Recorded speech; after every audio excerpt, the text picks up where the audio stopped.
கர்த்தருக்கு ஆராதனை. அப்பொழுது கர்த்தர் மோசேயை நோக்கி, நீ இஸ்ரவேல் புத்திரரோட சொல்ல வேண்டியது என்னவென்றால், நான் வானத்திலிருந்து உங்களோட பேசினேன் என்று கண்டீர்கள். நீங்கள் எனக்கு ஒப்பாக வெள்ளியினாலே தெய்வங்களையும் பொன்னினாலே தெய்வங்களையும் உங்களுக்கு உண்டாக்கவே வேண்டாம். மண்ணினாலே பலிபீடத்தை எனக்கு உண்டாக்கி அதன் மேல் உன் ஆடுகளையும் உன் மாடுகளையும் சர்வாங்க தகன பலியாகவும் சமாதான பலியாகவும் செலுத்துவாயாக. நான் என் நாமத்தை பிரஸ்தாவப்படுத்தும் எந்த ஸ்தானத்திலும் உன்னிடத்தில் வந்து உன்னை ஆசீர்வதிப்பேன். எனக்கு கல்லினால் பலிபீடத்தை உண்டாக்க வேண்டுமாகில் அதை வெட்டின கல்லுகளால் கட்ட வேண்டாம். அதன் மேல் உளியிட்ட உடனே அதை அசுசிப்படுத்துவாய். என் பலிபீடத்தின் மேல் உன் நிர்வாணம் காணப்படாதபடிக்கு படிகளால் அதன் மேல் ஏறவும் வேண்டாம். கர்த்தர் கார் மேகத்திலே இருக்கிறார். மோசே கர்த்தர் இருக்கிற கார் மேகத்திற்கு சமீபமாய் சேர்ந்திருக்கிறார். அப்பொழுது கர்த்தர் மோசேயோடு பேசுகிறார். கர்த்தர் பேசுவது மோசேக்கு மாத்திரம் கேட்கிறது. கர்த்தருடைய வார்த்தைகள் ஜனங்களுக்கு கேட்கவில்லை. ஜனங்கள் ஏற்கனவே தேவன் எங்களோட பேசாதிருப்பாராக என்றும் பேசினால் நாங்கள் செத்துப்போவோம் என்றும் பயத்தோட சொன்னார்கள். கர்த்தர் ஜனங்களை பயமுறுத்தவில்லை. அவர் மோசேயோடு தனிப்பட்ட விதமாக முகமுகமாக பேசுகிறார். இந்த அதிகாரத்திலிருந்து யாத்திராகமம் 23வது அதிகாரம் வரையிலும் கர்த்தர் மோசேயோடு பேசின வார்த்தைகள் எழுதப்பட்டிருக்கிறது. கர்த்தர் தம்முடைய 10 கட்டளைகளை இஸ்ரவேல் புத்திரர் எல்லோருடைய செவிகளும் கேட்கும் வண்ணமாக பேசினார்.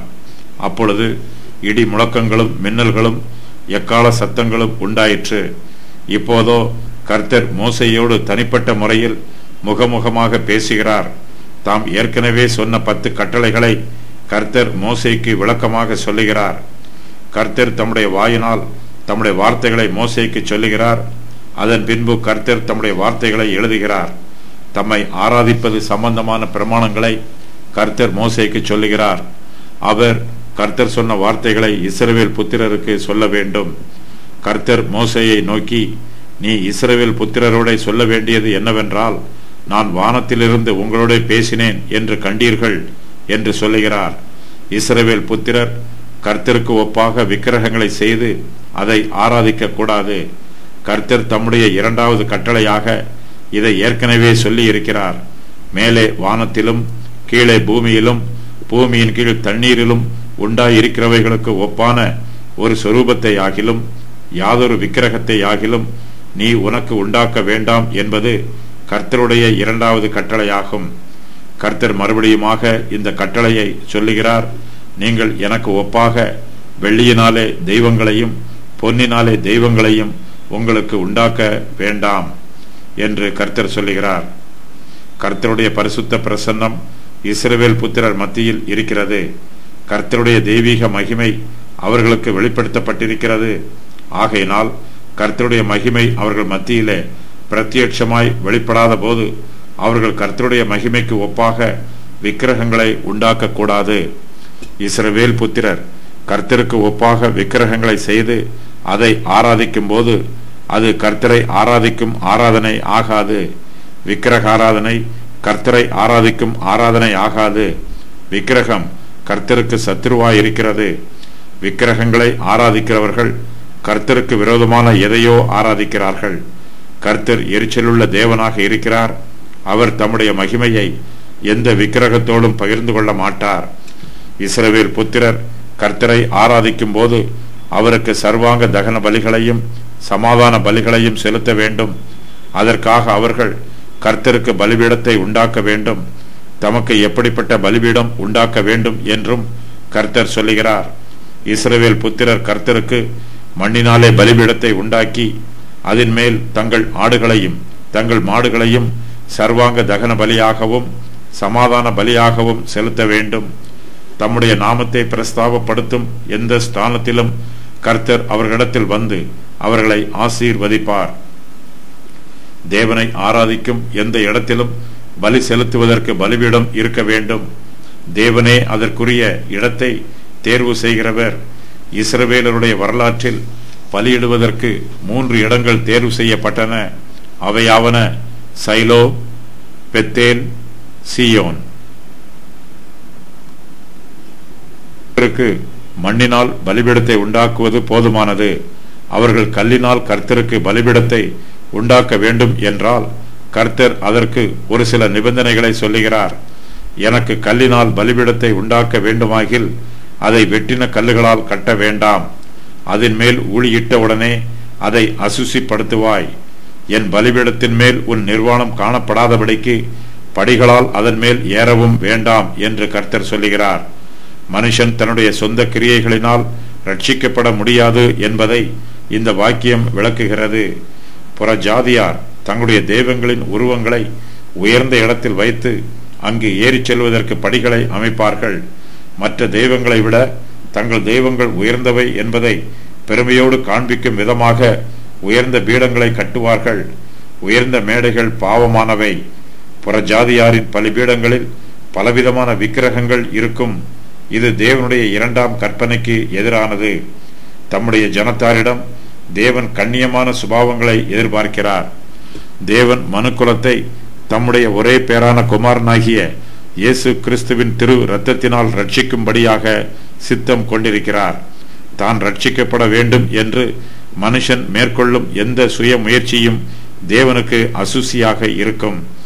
இஸ்ரவேல் புத்திரர் கர்த்தருக்கு ஒப்பாக வெள்ளியினால் தெய்வங்களையும் பொன்னினால் தெய்வங்களையும் உண்டாக்க கூடாது. கர்த்தருக்கு பலி செலுத்த மண்ணினால் உண்டாக்கப்பட்ட சாதாரண பலிபீடமே போதுமானது. இஸ்ரவேல் புத்திரர் கர்த்தருக்கு கல்லினால் பலிபீடத்தை உண்டாக்கும் போது அந்த கல்லிலே கர்த்தருக்கு ஒப்பான விக்கிரகத்தை செய்வதற்கு வாய்ப்புள்ளது. கர்த்தருக்கு நேர்த்தியான பலிபீடத்தை கல்லினால் உண்டாக்க வேண்டும் என்று ஆசைப்பட்டு இஸ்ரவேல் புத்திரர் ஒளியினால் அந்த கல்லை செதுக்குவார்கள். அந்த பலிபீடத்தை அழகுபடுத்த வேண்டும் என்பதற்காக அதிலே சில உருவங்களையும் செதுக்கி வைப்பார்கள். இப்படிப்பட்ட காரியங்கள் அவர்களை விக்கிரகாராதனைக்கு நேராக வழிநடத்தும். ஆகையினால் கர்த்தர் தமக்கு கல்லினால் பலிபீடத்தை உண்டாக்க வேண்டாம் என்று தெளிவாக சொல்லுகிறார். கர்த்தருக்கு மண்ணினால் செய்யப்பட்ட சாதாரண பலிபீடமே போதுமானது. கர்த்தர் வெளிப்படையான ஆடம்பரத்தையும் அலங்காரத்தையும் ஒருபோதும் விரும்புவதில்லை. அவர் நம்முடைய இருதயத்தின் பரிசுத்தத்தையே விரும்புகிறார். கர்த்தரை ஆராதிக்கிறவர்கள் அவரை ஆவியோடும் உண்மையோடும் ஆராதிக்க வேண்டும். அவரை பரிசுத்த அலங்காரத்துடனே தொழுது கொள்ள வேண்டும். கர்த்தருடைய ஆராதனையில் உலக பிரகாரமான ஆடம்பரங்களுக்கும் அலங்காரங்களுக்கும் இடம் இல்லை.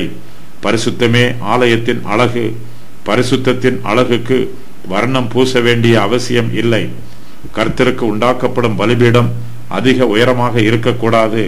அது தாழ்வாக இருக்க வேண்டும். பலிபீடம் அதிக உயரமாக இருக்கும் என்றால் அந்த பலிபீடத்தின் மேல் ஏறுவதற்கு படிகள் கட்டப்பட்டிருக்கும். உயரமான பலிபீடத்தின் மேல் பலிகளை செலுத்துவதற்காக அதன் பலிபீடத்தின் மேல் ஏறும்போது அவர்களுடைய நிர்வாணம் அங்கே காணப்படும். கர்த்தர் உயர வானத்திலே இருக்கிறார். உயரமான பலிபீடம் கர்த்தருக்கு அருகாமையில் இருக்கும் என்று புறஜாதியார் நம்புகிறார்கள். ஆகையினால் புறஜாதி ஜனங்கள் தங்கள் விக்கிரகங்களுக்கு உயர்ந்த மேடைகளிலே பலிகளை செலுத்துகிறார்கள். கர்த்தரோ தம்முடைய பலிபீடம் உயரமாய் இருக்கக்கூடாது என்றும் அது தாழ்வாய் இருக்க வேண்டும் என்றும் சொல்லுகிறார். கர்த்தருடைய பலிபீடம் உயரமாய் இருக்கக்கூடாது. ஆனால் கர்த்தரை ஆராதிக்கிற ஜனங்களின் இருதயம் கர்த்தருக்கு நேராக உயர்த்தப்பட வேண்டும். கர்த்தர் நாம் செலுத்துகிற பலிகளை நோக்கி பார்க்காமல் பலி செலுத்துகிற நம்முடைய இருதயங்களை நோக்கி பார்க்கிறார். இஸ்ரவேல் புத்திரர் கர்த்தருக்கு எங்கு பலி செலுத்தினாலும் அவர்கள் கர்த்தருடைய நாமத்தை பிரஸ்தாபப்படுத்த வேண்டும். நான் என் நாமத்தை பிரஸ்தாபப்படுத்தும் எந்த ஸ்தானத்திலும் உன்னிடத்தில் வந்து உன்னை ஆசீர்வதிப்பேன் என்று கர்த்தர் சொல்லுகிறார். புதிய ஏற்பாட்டு காலத்து விசுவாசிகளாகிய நாமும் கர்த்தரை எல்லா இடங்களிலும் ஆராதிக்கலாம். நாம் கர்த்தருடைய நாமத்தினாலே அவரை ஆராதிப்பதற்காக கூடி வரும்போது கர்த்தருடைய பிரசன்னம் நம்மோடு கூட இருக்கும். நாம் கர்த்தருடைய நாமத்தை பிரஸ்தாபப்படுத்தும் போது கர்த்தர் நம்மிடத்தில் வந்து நம்மை ஆசீர்வதிப்பார். நாம் கர்த்தருடைய பலிபீடத்தை அழகுபடுத்த வேண்டிய அவசியம் இல்லை. நம்முடைய இருதயத்தை கர்த்தருக்கு முன்பாக பரிசுத்தப்படுத்துவது மாத்திரமே அவசியமாயிருக்கிறது.